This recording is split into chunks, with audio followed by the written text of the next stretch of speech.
Financial goal कैसे set करें, how to set a financial goal in 2026। तो आज इस टॉपिक पे हम बात करेंगे और पूरा कवर करके एक कंक्लूजन निकालेंगे कि कैसे एंड कब तक और कितना टाइम लगेगा फाइनेंशियल सेट करने के लिए गोल। तो आज इस टॉपिक पे हम पूरी तरह से डाइव करेंगे। तो चलो शुरुआत करते हैं। First of all, financial goal में पहला स्टेप है। पहला स्टेप क्या है? अपनी करंट सिचुएशन, फाइनेंस सिचुएशन जान लो। क्या जान लो? सिचुएशन क्या? तुम्हारी सैलरी कितनी है, तुम्हारे ऊपर कर्जा कितना है, तुम कितना लायबिलिटीज ले चुके हो या तुम कितना एसेट बना चुके हो, इसकी क्या करो, तुम एक लिस्ट बनाओ। ओके, ये स्टेप पहले कंप्लीट करो। आफ्टर दैट सेकंड चीज क्या है? अपने गोल को, अगर तुम्हारा फाइनेंशियल गोल क्या है, घर लेना है, मोबाइल फोन लेना है, एसेट्स, बड़े बड़े एसेट्स लेने हैं, या बिजनेस के लिए थोड़ा क्या फंड इकट्ठा करना है जो आपके लिए कुछ अमाउंट पे करनी है, तो समझो। तो उसके लिए क्या करो, तीन पार्ट में डिवाइड करो। कौन से part? First of all, short term. Short term यानी एक ईयर के अंदर, ओके। बाद में लॉन्ग टर्म और मिड टर्म। क्या करो, सुनो, ये 5 साल के ऊपर का प्लान है, ओके। 5+ प्लान, 5 साल के अंदर, मिड टर्म, लॉन्ग टर्म, 5 साल के ऊपर सेट करो। कैसी? अभी इसमें क्या आ जाएगा, इसमें शॉर्ट टर्म में क्या आ जाएगा? तुम्हारा मोबाइल फोन लेना 1 साल में, तुम्हें ट्रिप प्लान करनी है, या तुम्हें कुछ इमरजेंसी फंड्स बनाने हैं, ये 1 साल में शॉर्ट टर्म में हो जाएगा, okay. After that long term में क्या? अगर तुम्हारे बिजनेस के लिए पैसे इकट्ठा करने हैं, अगर कार लेनी है, बाइक्स लेनी है, ईटीसी जो भी है, तो एक मिड टर्म में बना सकते हो। मिड टर्म में मतलब 5 साल के अंदर। और लॉन्ग टर्म में क्या होता है? लॉन्ग टर्म में एसेट्स बनाना, घर लेना है, प्लॉट्स लेनी है, जगह लेनी है, कुछ हद तक रिटायरमेंट प्लान्स बनानी है, फाइनेंशियल फ्रीडम होना है, तो क्या क्या कर सकते हो? लॉन्ग टर्म के साथ जा सकते हो, यानी 5 साल के ऊपर का प्लान बनाना पड़ेगा। तो ठीक है, ये हो गया 3 टाइप्स, ओके। डिवाइडेशन, ओके। 3 टाइप डिवाइडेशन हो गए, बट एक्चुअली कैसे फॉलो करें? तो एक रूल है, स्मार्ट रूल। स्मार्ट रूल क्या से, जब तुम फाइनेंशियल गोल सेट करते हो तब ये स्मार्ट रूल अप्लाई करना चाहिए। क्या है स्मार्ट? SMART। क्या होता है स्मार्ट? स्मार्ट यानी स्पेसिफिक। स्पेसिफिक यानी क्या है? कौन सा गोल चूज करना है, ये ध्यान में रखो। फर्स्ट ऑफ ऑल, अगर तुम बुक लेके बैठे हो, नोटबुक लेके बैठे हो, तो लिखो स्मार्ट, स्पेसिफिक। कार लेनी है, ठीक है, कार लेनी, सपोज दैट। तो क्या? Measurable, M for measurable. Measurable यानी कितना पैसा लेगा, हाउ मच मनी, कितना पैसा लगेगा, ये भी डिपेंडेंसी करो। बाद में क्या होता है? स्मार्ट है।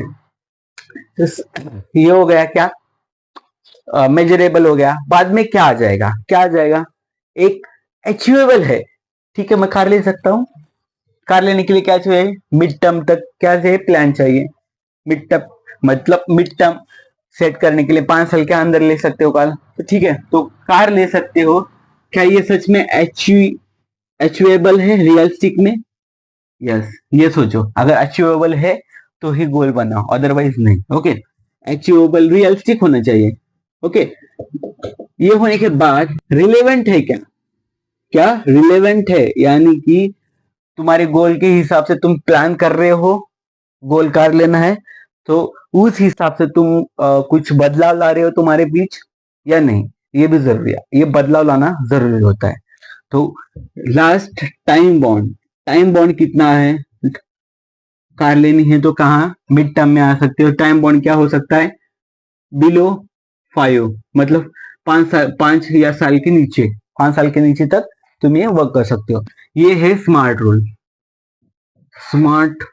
ये फॉलो करना चाहिए अगर तुम्हें क्या होना है, फाइनेंशियल सेट, मतलब फाइनेंशियल गोल सेट करना है, तो ये रूल फॉलो करो। ये हो गई। उसके बाद क्या होता है? रूल फॉलो करो, बेसिक रूल जो तुम्हें पता है, 50-30-20, 50% फॉर इसके लिए नीड्स, याद रखो नीड्स यानी तुम्हारी डेली लाइफ की खर्चे वगैरह नीड्स। इसके बाद वांट यानी तुम्हें कार चाहिए, क्या चाहिए जो तुम्हारी शौक शामत है, ये 30% में आनी चाहिए। इन द सेंस तुम कार ले रहे हो तो 30% तुम्हारा इन्वेस्टमेंट होना चाहिए, और 20% for savings and investments. Okay, ये 30% और 20% आना चाहिए। ये है, ये अगर रूल ये फॉलो करोगे तो 1 साल में तुम फाइनेंशियल 1 से 2 साल में तुम फाइनेंशियल फ्रीडम क्रैक करोगे और तुम फाइनेंशियल फ्रीडम हो जाओगे बेसिकली। तो ये ठीक है। इसके बाद क्या हुआ है, पहले हम डिवाइड करें शॉर्ट टर्म में, लॉन्ग टर्म में एंड मिड टर्म में। उसके बाद हम स्मार्ट रूल फॉलो करें। उसके बाद 50-30-20 रूल इन्वेस्टिंग का बेसिक रूल है, ये फॉलो करें। उसके बाद क्या करना चाहिए, उसके बाद सिंपल सी बात, उसके बाद ट्रैक करना शुरुआत करो। मतलब मैं मतलब 5 से 6 महीने में, 5 to 6 मंथ के बीच में हर, मतलब कंसेक्यूटिव, रैंडमली नहीं, कंसेक्यूटिव 5-6 महीने के बाद तुम ट्रैक करना शुरुआत करो। मैं कहाँ तक आया, कहाँ तक नहीं, कहाँ तक गया, कहाँ तक नहीं, ये ट्रैक करना शुरुआत करो। अगर तुम ट्रैक करना शुरुआत करोगे तो तुम उस ट्रैक पे जल्दी पहुंचोगे, उस प्लेटफॉर्म पे जल्दी, मतलब जल्दी क्या करोगे, सेट करोगे, क्या गोल सेट करोगे। गोल सेट करने के बाद उसको अचीव करोगे। ओके, ये है सिंपल सी बात। क्या करना है, simple double double repeated question करूंगा। How to set goal, divide in 3 parts, short, long, mid. ये होने के बाद स्मार्ट रूल फॉलो करना है। स्मार्ट में स्पेसिफिक, मेजरेबल है, अचीवेबल है, रिलेवेंट है या टाइम बाउंड है। उसके बाद 50-30-20 ये रूल फॉलो करो। बाद में ट्रैक करना शुरुआत करो। क्या, ट्रैक एंड रिव्यू, मतलब जो तुम कर रहे हो, जो तुम गोल के सेट, फाइनेंशियल गोल सेट कर रहे हो, कार ले रहे हो, उसके हिसाब से तुम कहाँ तक पहुंचे हो, कहाँ तक नहीं, ये सेट करो। उसके बाद ये सब फाइनेंशियल गोल आंख बंद कर तुम सोचो, ये सब सेट हो चुका होगा 5 साल के भीतर ही। तो चलो, मुझे लगता है कि तुम्हें पता चला होगा कि हाउ टू सेट अ गोल। अगर तुम्हारा गोल घर लेना है तो तुम तुम्हारे हिसाब से प्लान करो। घर लेना है तो लॉन्ग टर्म में आ जाएगा, 5 साल के ऊपर। ओके, तो ये तुम्हारे हिसाब से करो। और यहाँ मैं बेसिक रूल्स बता रहा हूँ, जब तुम्हारी सैलरी बढ़ चुकी होगी ना, तो ये कम करते जाओ, ये कम करते जाओ, और नीड्स कम करते जाओ, और इसको बढ़ाते जाओ। ओके, याद रखो, सेविंग को बढ़ाते जाओ। ये होगी बात। चलो ठीक है, मिलते हैं कल ऐसी तगड़ी वीडियो लेके। तब तक के लिए जय हिंद, जय फाइनेंस।